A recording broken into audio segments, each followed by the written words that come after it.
Are you curious about bodies, pleasure, and possibilities? And what about curious about what others are up to on the planet when it comes to pleasure, sex, and play? Have you considered what pleasure can do for your life, your body, and your bank account? Do you know something magical, delightful, and out of this world orgasmic is not only possible for you, but totally available to you?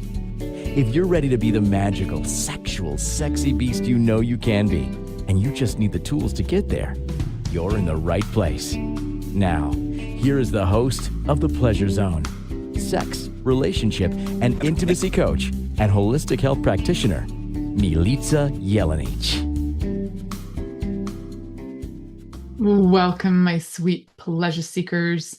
If you have tapped into this episode because you're like, hey, that looks like a really cool title, The Orgasm Gap, and why women still aren't finishing. We're talking about this in the year 2025, in case you're wondering. And if you are wondering anything else about the show, like how long has it been on for? What's been going on? I'm brand new to this. As of next week, it will be my 11th anniversary of doing this show. Several hundred episodes in and many, many different topics. And today we're talking about the orgasm gap. Why are we talking about that? Haven't we just kind of like figured out that everybody's birthright is to be orgasmic and have pleasure? I don't think we have. I don't think we have, guys, because there's still an orgasm gap. I could still say that talking to many women in relationships, and not even ones that have never in their lives experienced an orgasm well into their 40s, 50s, 60s, even their 70s. So, why is that? And why does that seem to be okay? And why do we brush it off as whatever? It's no big deal. She's probably just frigid. That's not the case, guys. So, we're going to talk about some of the gap, why that gap exists, and why should we even care? Like, what is the point of having pleasure? Now, if you've never listened to this show, you might really wonder why and what the point of having pleasure is. But if you have listened to even a few episodes, you'll understand how integral pleasure is to your healing, to your mental health, to your life in general, even your spiritual health. Because when you are in a state of joy and bliss and pleasure, and you have those happy hormones rocking in your body, you're able to connect with others, you're able to connect with yourself, you're able to connect with, if it is a spiritual thing, you're able to connect in general with God of your understanding. So we need to look at this as like a much bigger topic, right? So when we're talking about the orgasm gap for women, we're also talking about a gap in a lot of things. We're talking about the gap in the ability to have conversation about what pleasure is.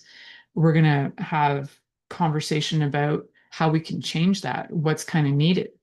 Where does this research even come in? Like, is there evidence that women have an orgasm gap? There actually is evidence of that. So we will talk about all of that.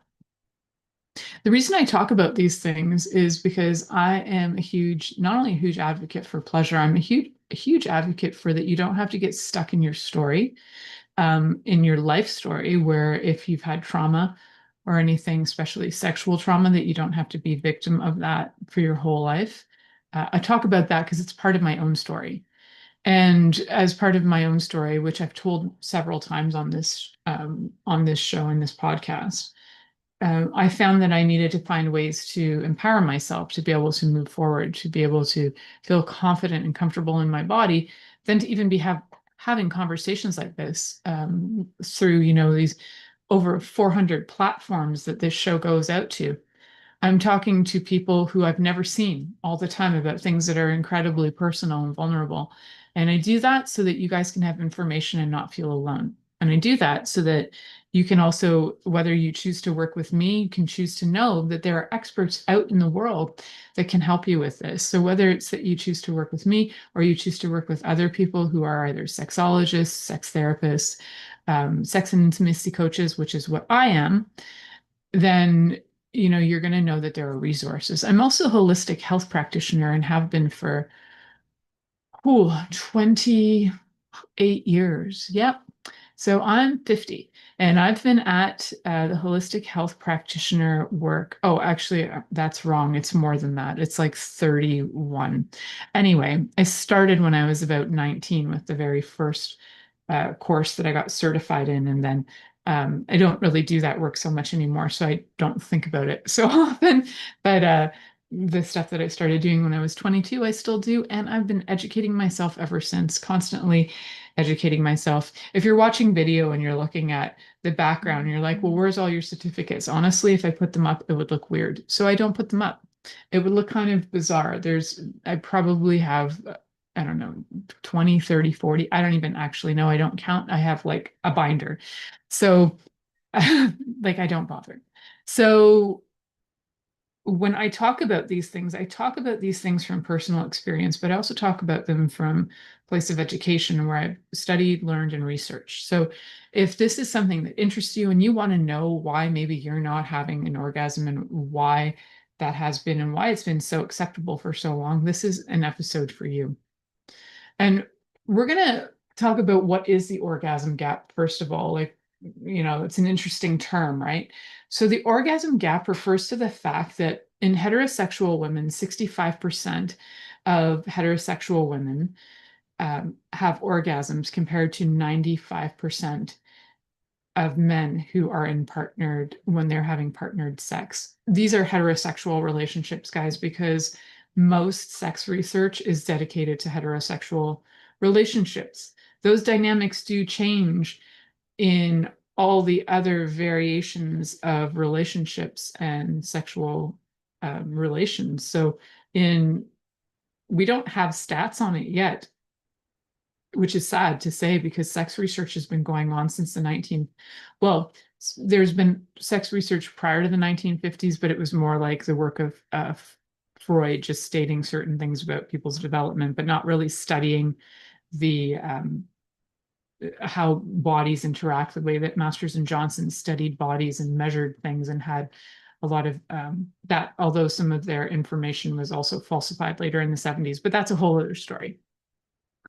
So when we look at stats and studies, I think as much as we can bring out those numbers, we also have to know that those numbers are probably not totally accurate, right? So we're looking at a subset of culture where people are willing to actually go in and be part of these studies. You're not getting your average person just going in there. You're going in with the person who's willing to actually get help. And so if we look at it that way, then what about the people who just ignore it and aren't willing to get help? And there's people who come to me who will say that they have this issue, but they also don't want to work on that necessarily because they're coming to me as a holistic health practitioner and they just brush that aside. But oftentimes I can help them understand how integral their sexuality is to their health and their sexual pleasure, whether they're actively seeking that or just acknowledging that they are a sexual being is important too. So why I say that is because these stats are based on people who are willing to go into the research, right? So if we looked at the real numbers, the gap is probably quite a lot bigger. And most and or is it like are men also falsifying the statistics on this? Is this something that they're claiming, but maybe it's not happening because they feel like they can't tell the truth that maybe they're also inorgasmic? That's possible.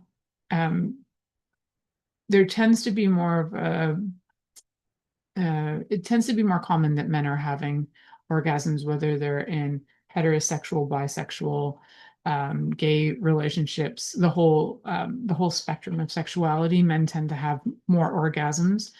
Um, though, if I were to talk to all my lesbian friends, they would say that definitely their lesbian sex is far more pleasurable than anything they ever had if they ever were with men.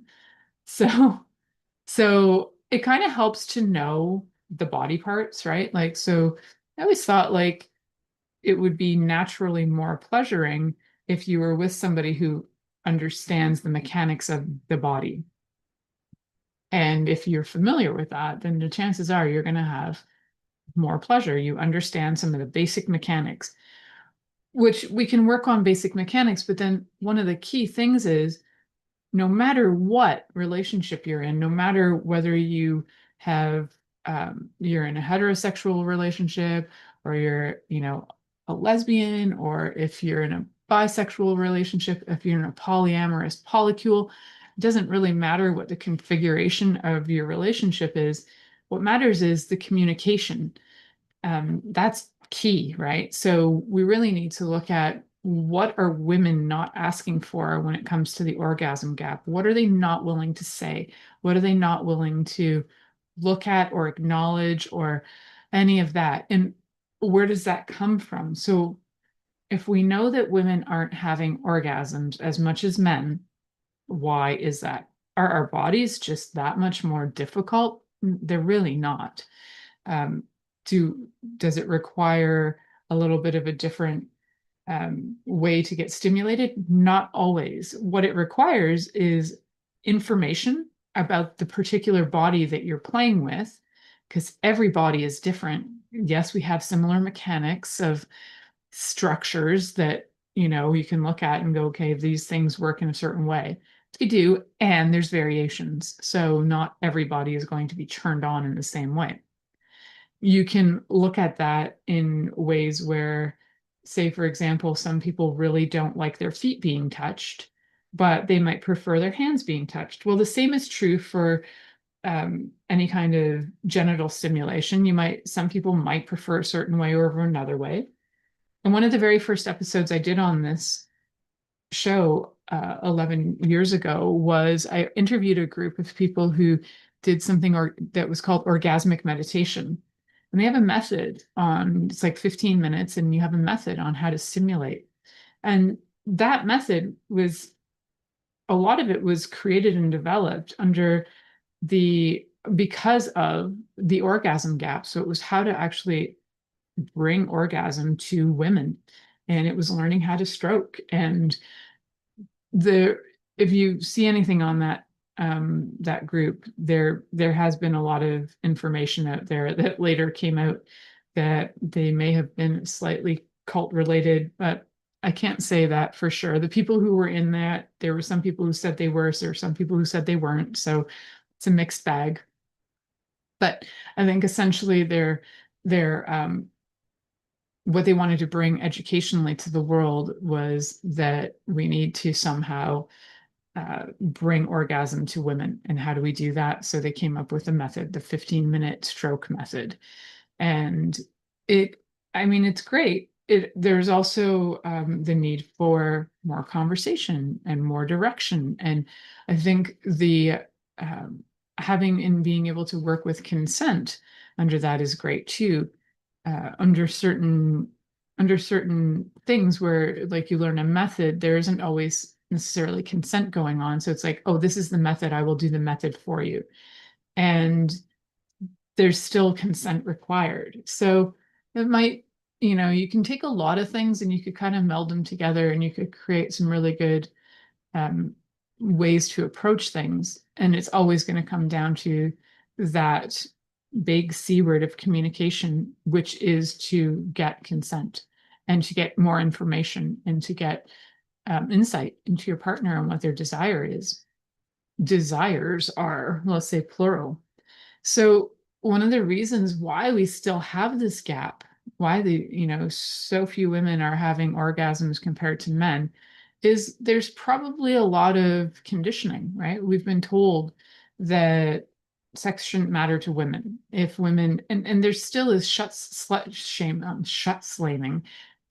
shaming going on. So if you're somebody who enjoys sex and enjoys pleasure, there's something definitely wrong with you. You're weird. You're a weirdo. No, I've been told that many times that I'm a weirdo.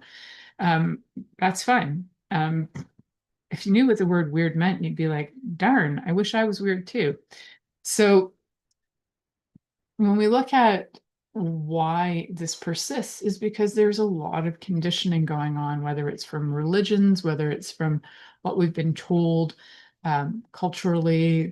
I think it's cross-cultural really, that women aren't supposed to truly enjoy sex because if they do, then that makes them slutty and it's awkward, or they're it's like it devalues the woman to actually enjoy sex, because sex is incredibly male-centered. So we can turn that around, right? We can switch that up. So my question to you before we go to break is, do you prioritize your orgasm and orgasms? And if you do, how often do you prioritize your orgasms? So is it only like once a year, or has it been like once in your life? And how often do you actually choose to have not just an orgasm, but have the entire package of what you desire? Like, how often do you realize that you are allowed to ask for what you desire? Have you ever asked for what you desire? Go contemplate that. We're going to head to our first commercial break. You're listening to the Pleasure Zone here on Inspired Choices Network, and we'll be right back after this commercial. Are you secretly a voyeur, wondering what's going on in other people's sex lives? What if now is the time for a totally different sexual evolution? Are you interested in people who are pioneers of different sexual and pleasurable practices? Lean in now with Milica Jelenic, where she will entice you and your body to know your own pleasure zone. On the Pleasure Zone radio show, with sex, relationship, and intimacy coach, Milica Jelenic, you'll receive tools, inspiration, and a foundation to allow yourself to receive more in your sex life, and quite possibly other areas of your life as well. Listen for the Pleasure Zone with Milica every Monday at 8 p.m. Eastern Time, 7 p.m. Central Time, 6 p.m. Mountain Time, and 5 p.m. Pacific Time on InspiredChoicesNetwork.com.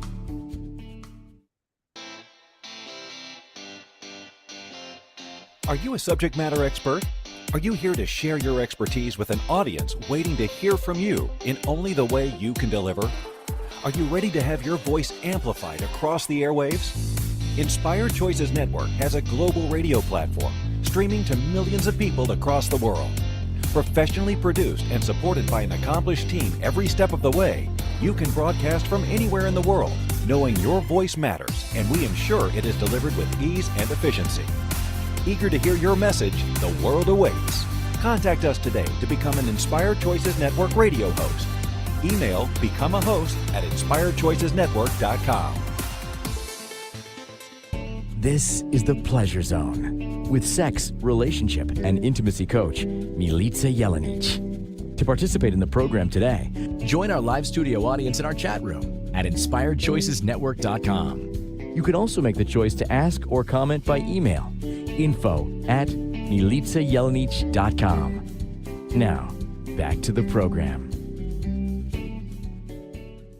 Welcome back, my sweet pleasure seekers. Tonight we are talking all about the orgasm gap and why it exists, because it really, like, why does it exist and how long has it existed for? I bet you it's existed for thousands of years, probably since the time of when, as soon as religion became male-centered and we went away from more earth-based religious, well, it wouldn't have been religion at the time. Well, it could have been more like goddess-centered religions. So goddess-centered religions would have had a focus on things that would have been about life and life-giving and the earth, and also all things with like the yoni. If you're not sure what the yoni is, that's what the other name for like the vulva and the whole package, the vulva, the clitoris, and also the vagina. So that includes all of it, all the anatomy, right? So when we look at why this has happened for so long, the question to me is really comes down to is, how do you control people, and how do you control their thoughts? Well, control their thoughts about themselves. So one of the things that, if you can control somebody's pleasure and the joy they're having in life by, making everything that they enjoy wrong or bad, then they will be depressed. And it's like the making of slaves, right? Like you got to make sure you demean people, you make them wrong, then you then you do a whole bunch of other acts that would dehumanize them. And that is essentially what's been happening for women forever. So I know I'm probably going to get some people really mad at me for using that comparison, and that's okay. There is a gap, and that gap about pleasure, I think this is not something I read in a book, but the gap about pleasure to me has to do with when I look at why would you stop somebody from having pleasure? And the only reason that I could come up with is that you would stop them from having pleasure because you want them to be miserable so that you can be in control. And if you're in control, then you can decide whether their pleasure is acceptable or not, whether it's wrong or bad or awful. Um, I don't know, my Bible thumping friends out there, is there any mention of female orgasm in the Bible? Like, I was in high school, we read the Bible in religion class. We went through pretty much all of the Bible between grade 9 through grade 11 in Catholic school, but I didn't memorize it. So I'm just wondering, do any of you know if female orgasm is ever mentioned in the Bible, or is it even allowed? Does it exist? Is it mentioned in other religious texts? I'm pretty sure that it is mentioned in the Vedas, but I'm not sure if it's mentioned in other texts. I'm curious for those of you who know, who actually have background knowledge in any kind of religions across the entire spectrum of religion. What do you know? Is it mentioned? Is it something that's sacred? Is it something that's never mentioned? Is it something that's not allowed? I'm just totally curious what the world has to say about that from a religious perspective. I'm not a theologian, so I can't really say what that is. I've briefly read several different religious texts, but I'm definitely not an expert in that area. So I'm just curious. So when we look at the gap, so much of the gap, I love it. I just got information from my friend who's producing tonight. And it says that the Bible does not explicitly mention the female orgasm in modern scientific or sexual terms. However, there are passages, particularly in the Song of Solomon, also called Song of Songs, that celebrate mutual sexual pleasure, desire, and physical intimacy between lovers in poetic and metaphorical language. Some scholars and readers interpret these passages as alluding to female sexual pleasure, including orgasm, though not in a direct or clinical way. Well, I like that. So women are allowed to have pleasure. Fantastic. So why has it been so ignored? It's only in one verse then, or one song of songs, this one poem, then why that could be why it's so highly ignored. Also, it's so mysterious. That female orgasm is so mysterious. That vulva is one confusing, uh,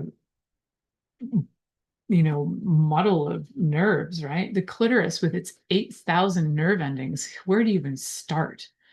So I think what we need to do is take back and start to re-own and if re-own our pleasure. So if you do listen to this show, you probably have heard me reference certain books in the past, and a really, really great one is called Pussy: A Reclamation. And Mama Regina Thomas Howard, amazing author, amazing book, amazing workshops that she does.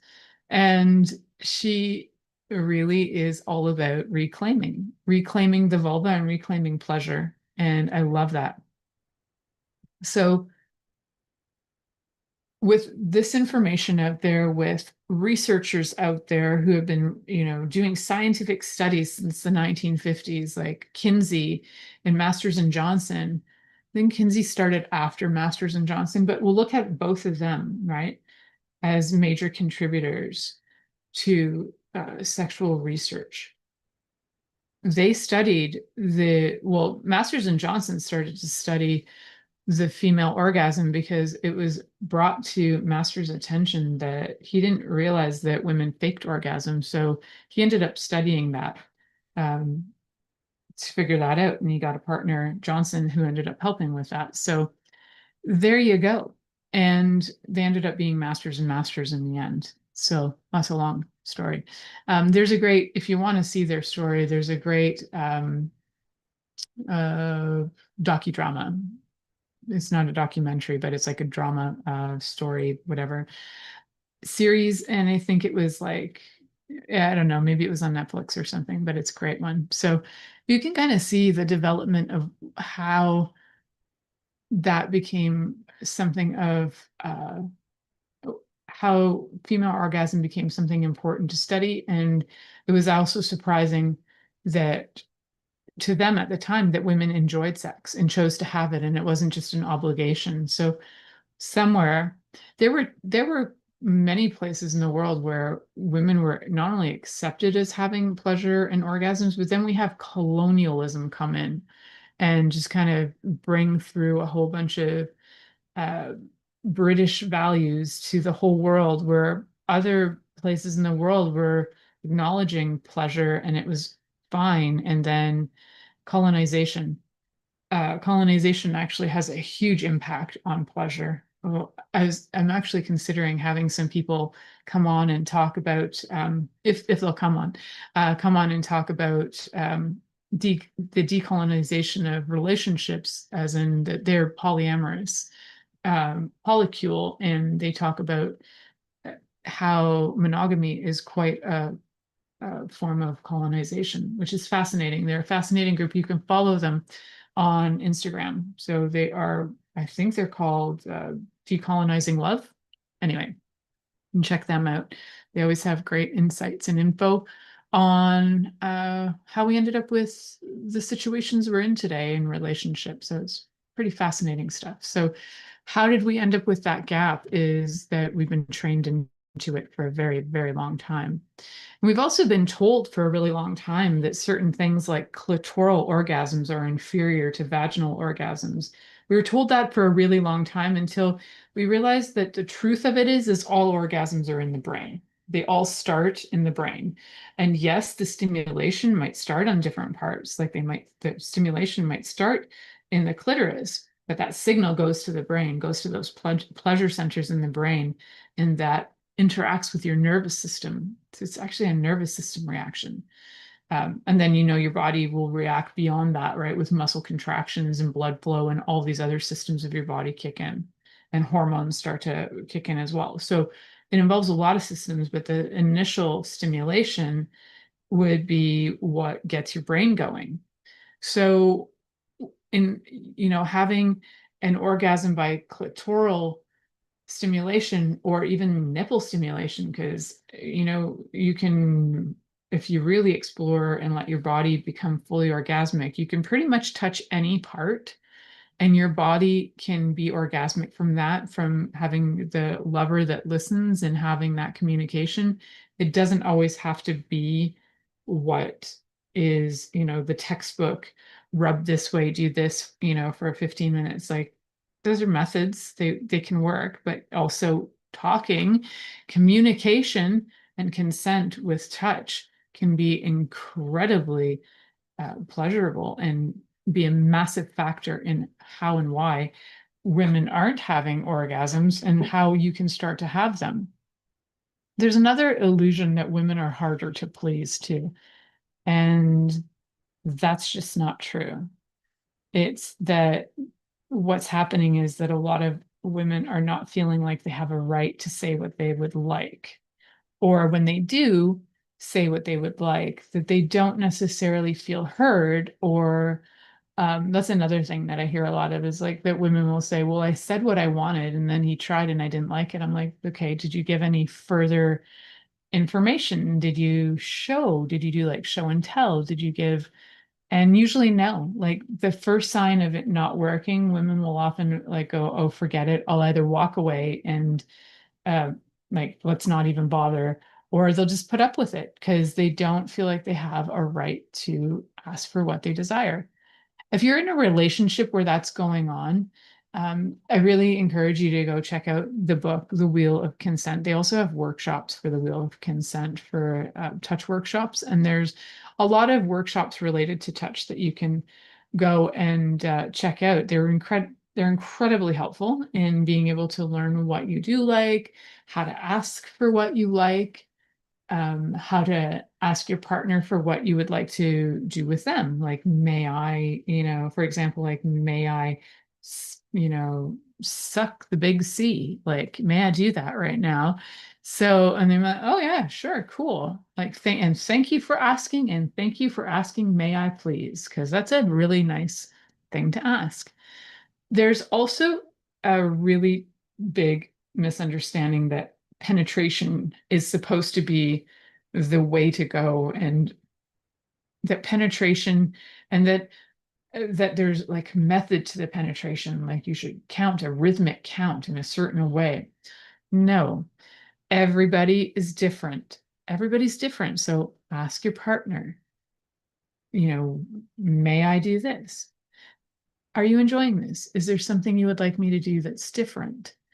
And then stop and listen. What a concept. So we're going to start figuring out what's going on. Like, what is this gap? And why have we made this clitoral stimulation so wrong, when really it just has to do with your body could get stimulated anywhere. You could have pleasure derived from any part of your body. It's all technically in your brain anyway. So we just certainly have more nerve endings in a clitoris than we do in like a belly button. But that doesn't mean that your belly button, it's stimulated in a certain way, couldn't provide very similar responses. And you can also just have an orgasm with your mind and meditating. There's a woman who had her brain researched, and she proved that. So, guys, we're going to head to our next commercial break. You're listening to the Pleasure Zone here on Inspired Choices Network, and we'll be right back after this commercial. Are you secretly a voyeur, wondering what's going on in other people's sex lives?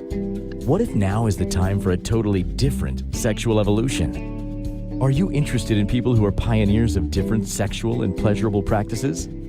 Lean in now with Milica Jelenic, where she will entice you and your body to know your own pleasure zone. On the Pleasure Zone radio show, with sex, relationship, and intimacy coach, Milica Jelenic, you'll receive tools, inspiration, and a foundation to allow yourself to receive more in your sex life, and quite possibly other areas of your life as well. Listen for the Pleasure Zone with Milica every Monday at 8 p.m. Eastern Time, 7 p.m. Central Time, 6 p.m. Mountain Time, and 5 p.m. Pacific Time on InspiredChoicesNetwork.com.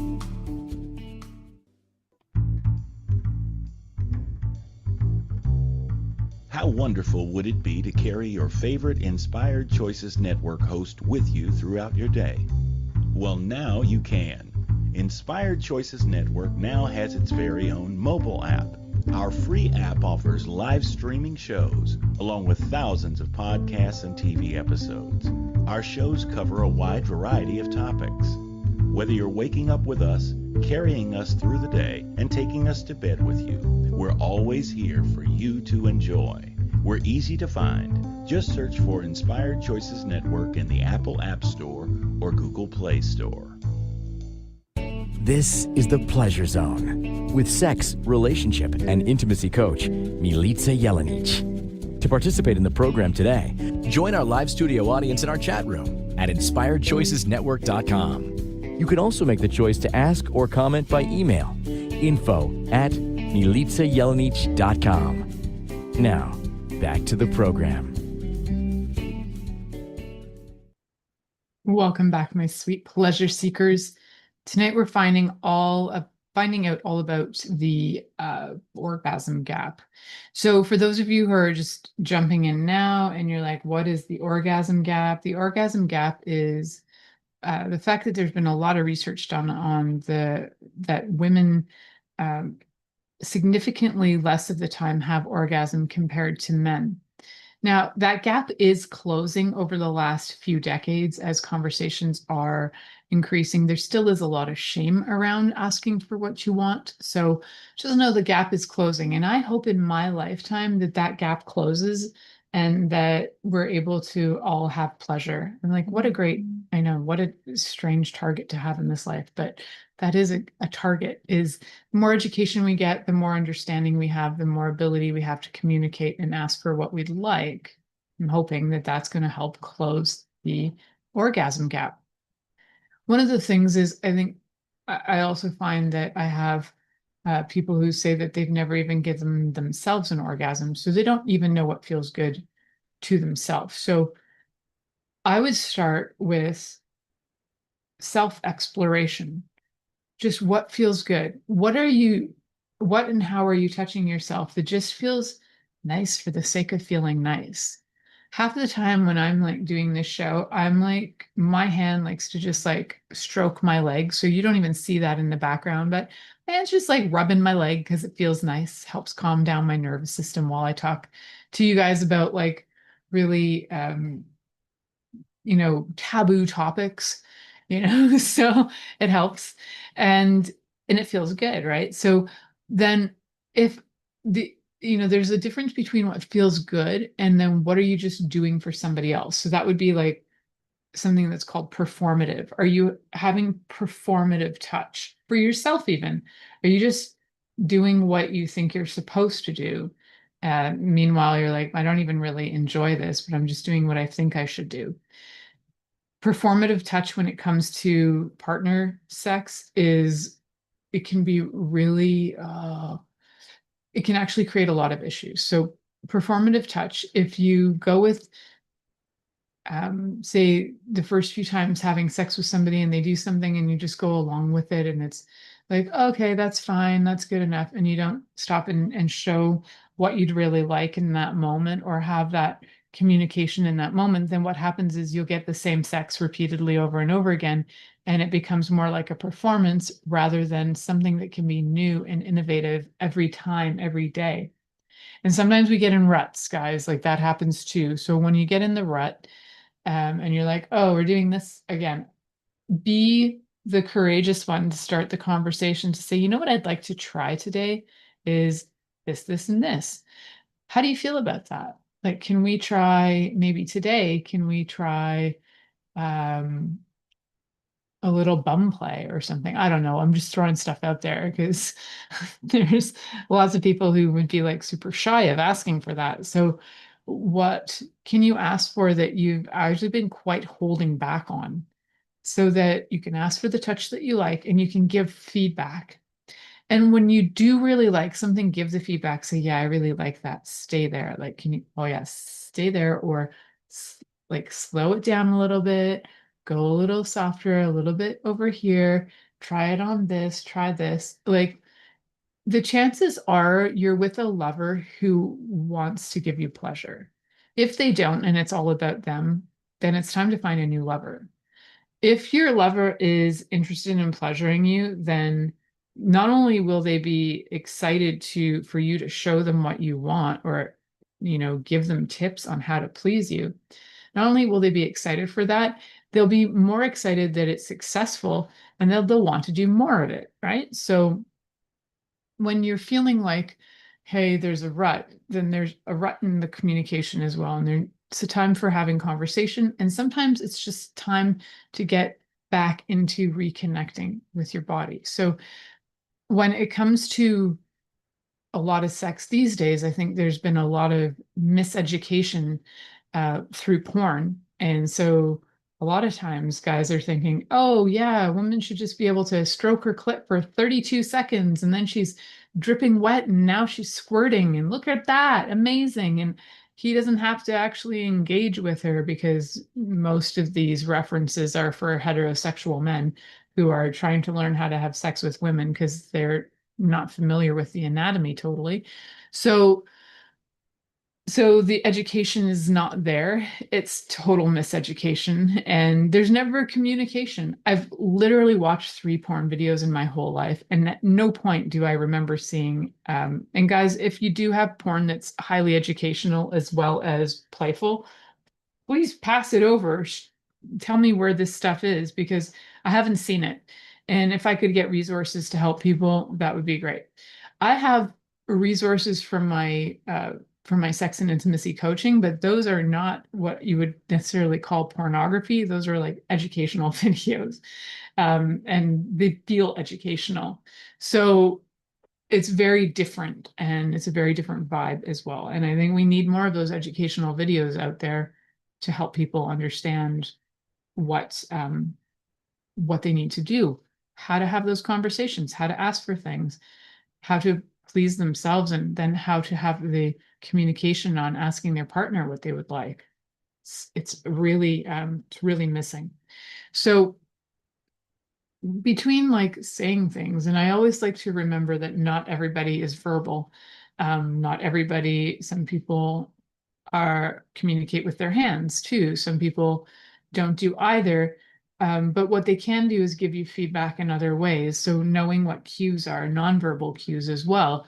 So like somebody might be able to give you like a 1 wink for yes and 2 winks for no, because I don't know. I'm thinking that if I was maybe uh paralyzed or something, and my and I still wanted pleasure, that I'd be able to have the conversation or communicate some way to still have pleasure in my body. Because I'm a big believer that sex can heal a lot of stuff. Sex is a powerful energy that we've been gifted to create life, but also pleasure.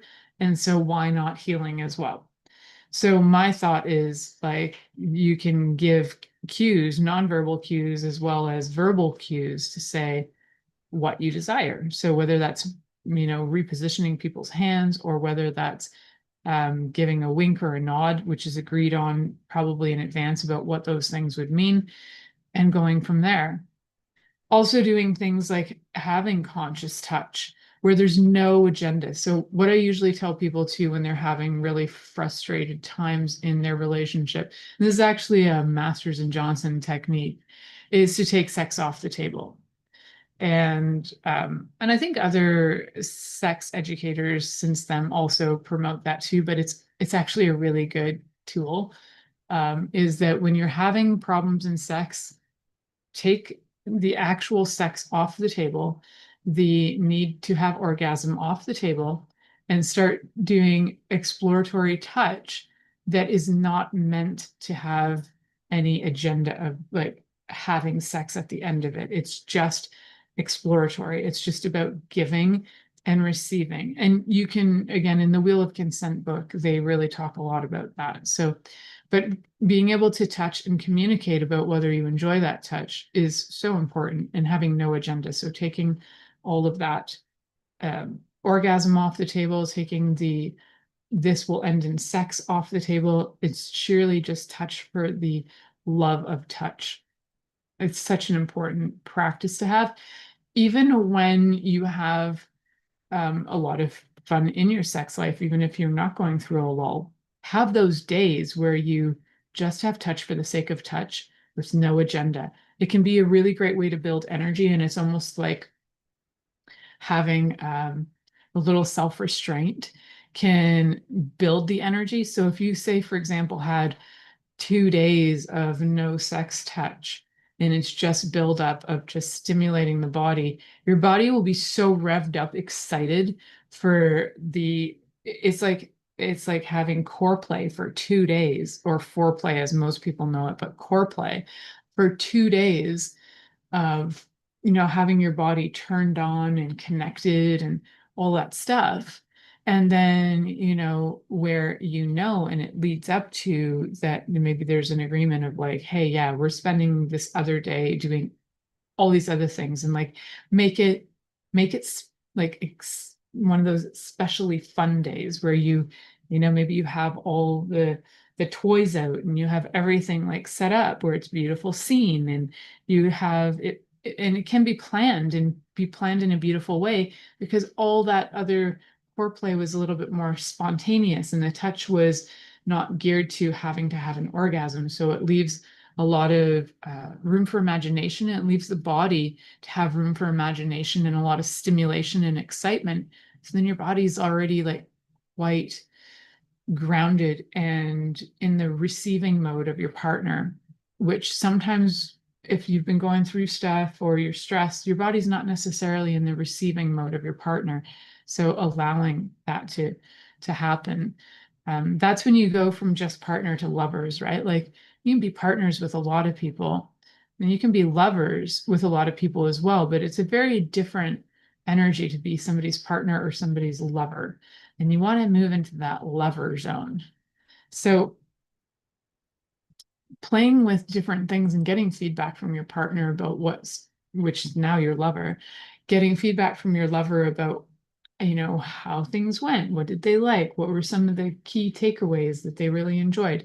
And yes, it seems like, oh my gosh, why are we talking all this time? We're talking to create intimacy. We're talking so that we can learn from each other. We can build on that. We can create new ideas. So yeah, actually having conversations, as much as you might be like, meh, are the top sexiest thing you can do. And I know you're probably all like, that doesn't sound sexy at all. Try it. Try it before you knock it. And so I'm curious, and then, think about this while we go to commercial break, is what would it take for you to be able to ask and to speak and to communicate what your actual sexual needs and desires are and say them with total confidence? What would it take for that to happen? And what do you require? And then start to explore what those things are. So we're going to head to the next commercial break. You're listening to The Pleasure Zone here on Inspired Choices Network, and I'll be right back after this commercial. Are you secretly a voyeur, wondering what's going on in other people's sex lives? What if now is the time for a totally different sexual evolution? Are you interested in people who are pioneers of different sexual and pleasurable practices?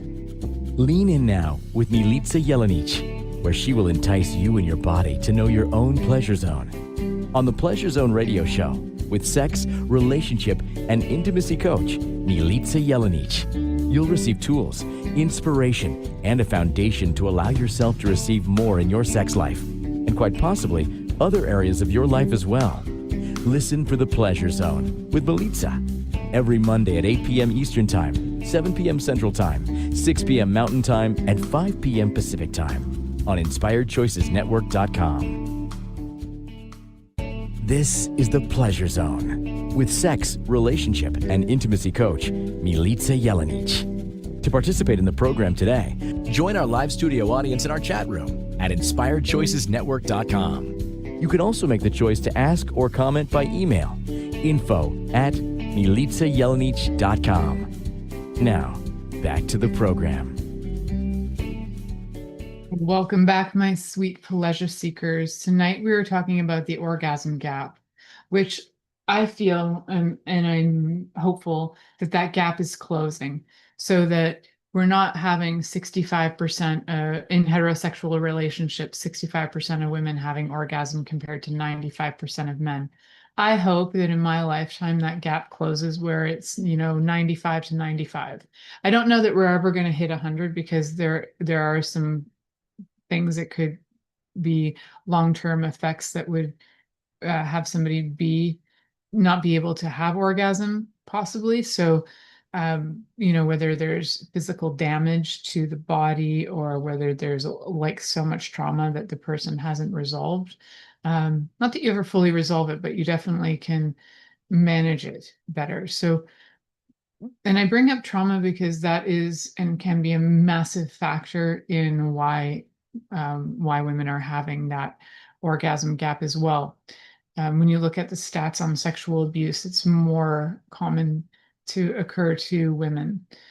So if that's the case, and we're looking at how that's happening more to women, then the chances are more women are also having all the trauma issues, like nervous system related issues. Like I talked about, orgasms start in the brain, and that's part of the nervous system. So if you're in fight, flight, freeze, or you basically check out, then you are probably not going to be in your body enough to feel your body enough to be able to have pleasurable responses. So we need to get our bodies through all that trauma somehow, right? So there's a lot of different ways, and I'm a big fan of somatic body work, as part of the work that I do as a holistic health practitioner is that I do a type of somatic body work. Somatic means body, but somatic movement. People understand somatic body work for some reason, but it's actually somatic experiencing and somatic movement. I'm also a big fan of knowing consent-based touch and using consent-based touch therapies as well to help heal trauma. And I'm also a big fan of breath work. These are all things I've done. So these are all things that I'm a fan of as well. Also, I've done things like a lot of journaling in the past. I somehow got away from journaling for quite a while, but I'm a big fan of it to help process things and get it out of your head and onto paper. I think what happened was it was around when I started this show that I stopped physically journaling, and this became like my journal.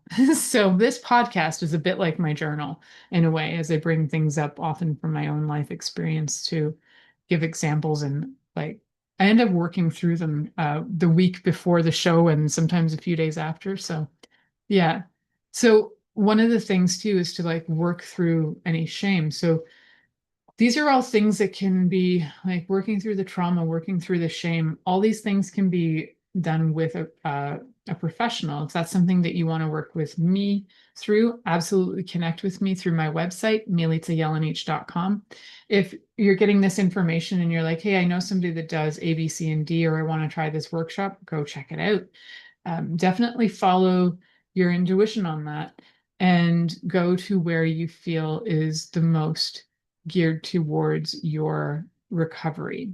So one of the questions around one of the things too that comes up around not having orgasms is having shame, and shame can be like super toxic to pleasure. I've done entire shows about shame, so you can go back and listen to them. But one of the things to look at with shame is like, what do you remember the first thing you were ever told about pleasure, about your body and pleasure?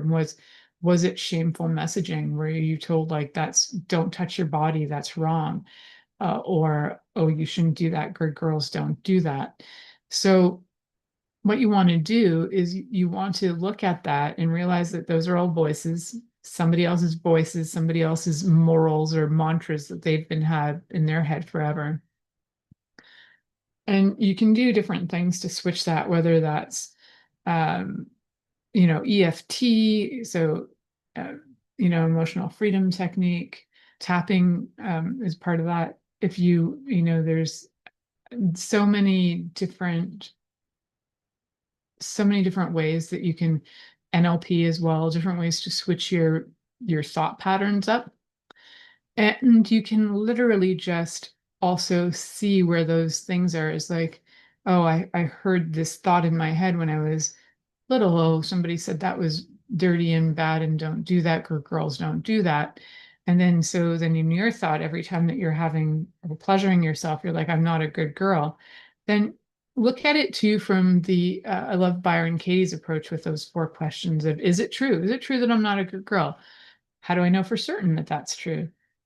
Without that thought, who would I be? How would I feel? And turn it around. So, for example, with that, I'm not a good girl is, okay, is it true that I'm not a good girl? Well, I'm pretty convinced it's true. Well, without that thought, who would I be? How would I feel? Well, I might feel a lot better about myself. And then, or I flipped that. I went too far ahead there. So is it true? How do I know for certain it's true? Well, I have evidence that lots of people have said that I was naughty, bad, and weird. So, without that thought, who would I be and how would I feel? I'd feel a lot better about myself. And then flip it again to, you flip it 180 degrees is like, if you are feeling naughty, it's like, then, and you still feel that, that's fine, as long as you're not judging it. I choose to love my naughty self. You could be that version. Or you could be the version of, I choose to know the goodness in me. I choose to know that I am lovable. I know that I am lovable, and I choose to know that about me. There's different ways you can flip it around. So lots of great work out there that can help flip that, all of that stuff. And if you've been enjoying the show, please go give it a 5-star review on iTunes. I'd love that. And if you can comment on anywhere that there's commenting, I would love that too. Super appreciate it. Like and follow wherever you can. Thank you so much, guys, for listening. Stay tuned until next week and turned on. Thank you for choosing to listen to The Pleasure Zone with sex, relationship, and intimacy coach, Milica Jelenic. We'll return next Monday at 8 p.m. Eastern Time, 7 p.m. Central, 6 p.m. Mountain Time, and 5 p.m. Pacific on InspiredChoicesNetwork.com. We hope you'll join us. Until then, have the best week of your life by choosing to be turned on and tuned in to your